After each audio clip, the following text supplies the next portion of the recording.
Okay, so I want to have a little bit of an unscripted chat with you on what has been in my mind making this mockup, you know?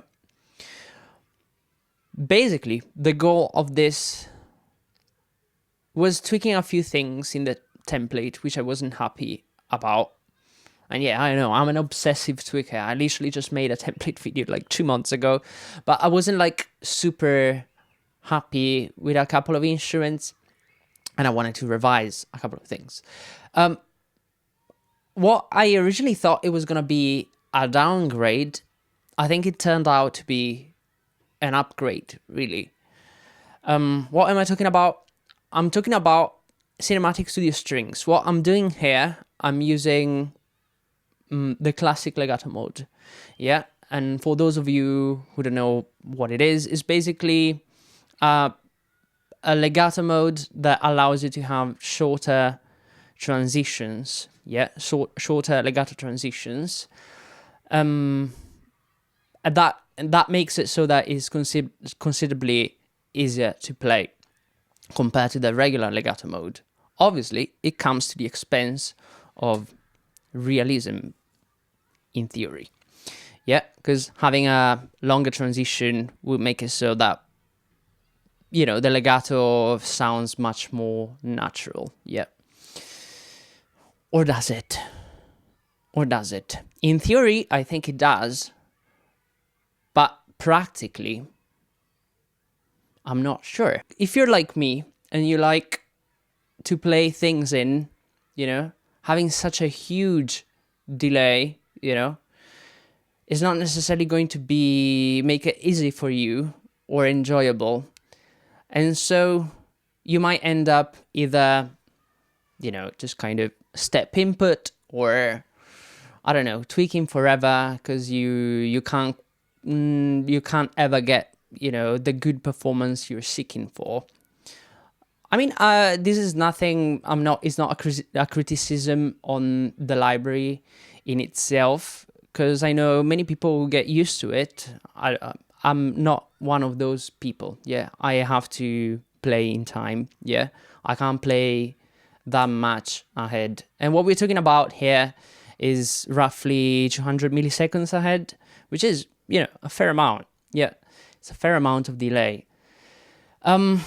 So this had me thinking, what makes a great mockup? I think what makes a great mockup, first of all, is character.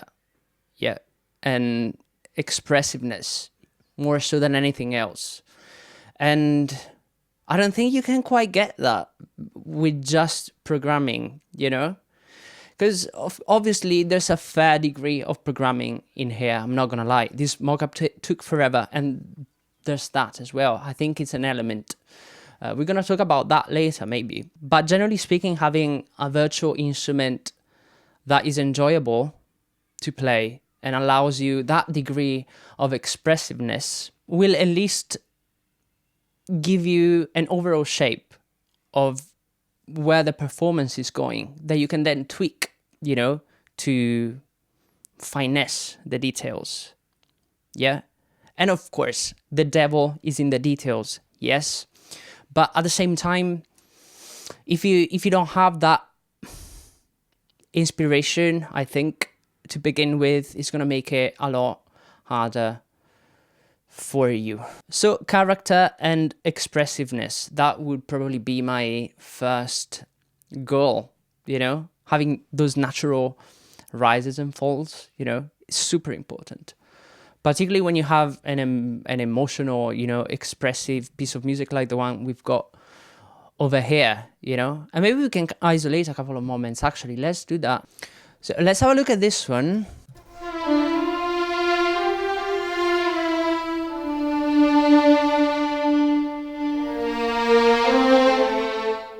You know, without these kinds of shapes, you know, these natural kind of crescendos and decrescendos, the music is never going to sound as expressive. I can easily demonstrate. I would probably default to something like this if I wasn't gonna, you know, listen closely to this performance, yeah? And while this is fine, you'll see immediately that it doesn't have that expressiveness, you know.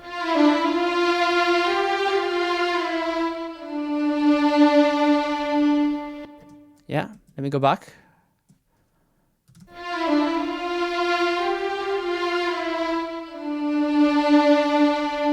And it's not a small detail. Yeah, this piece of music is full of moments like this.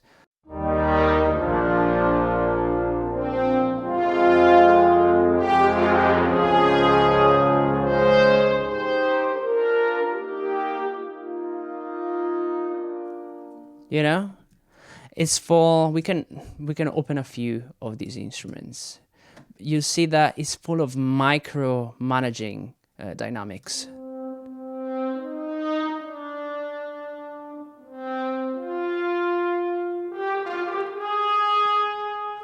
Yeah, and of course, some things work better than others. Yeah, particularly these, you know, short lines. And there's always ways to kind of, you know, solve your issues with layering and things like that. But this is not what the video is about. Yeah, let me find another example on the brass maybe. Oh yeah, this one sounded... I was quite happy with the sound of this part. And if we zoom in, we'll see that the same idea applies. Yeah, we've got these natural rises and falls. So super important, yeah? And obviously I'm doing a transcription here, so I'm listening closely to the original to kind of match the performance to the best of my ability.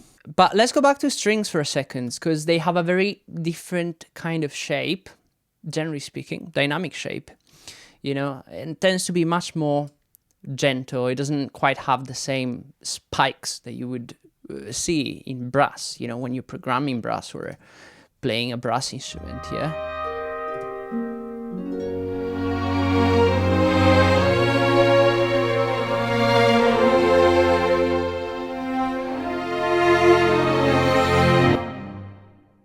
Every transition I'm doing like a sort of diminuendo, yeah, like a quick diminuendo to enhance, you know, to make the, you know, note change more clear.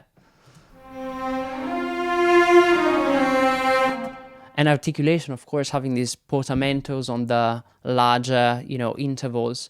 I would basically, you know, try and approach this as a real instrument as much as possible, yeah? Even if we're playing, you know, virtual instruments, if the goal is achieving realism, I think it's important to pretend that these are real instruments and learn to play these libraries as actual instruments, not just, you know, like a software tool or something.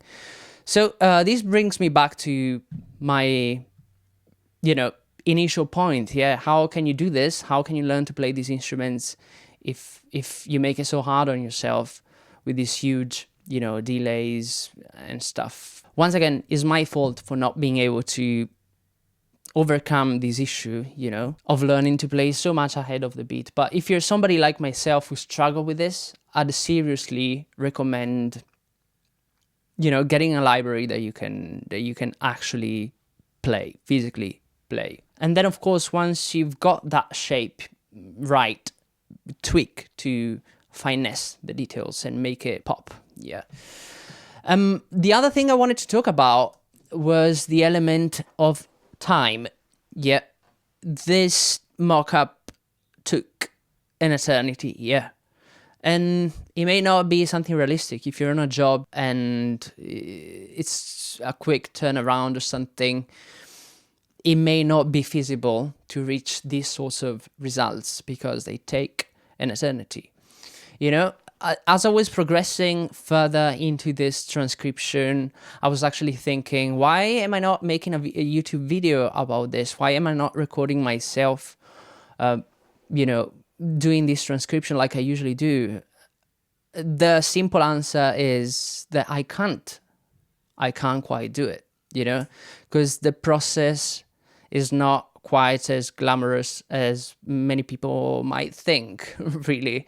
It's just endless listening, trying to be critical about what you did, listening, going back, tweaking, you know, revising, then coming back to it the next day and deleting a bunch of things because they're not working, and just kind of rebuild it from scratch sometimes. So it's, you know, I think good art comes at a price.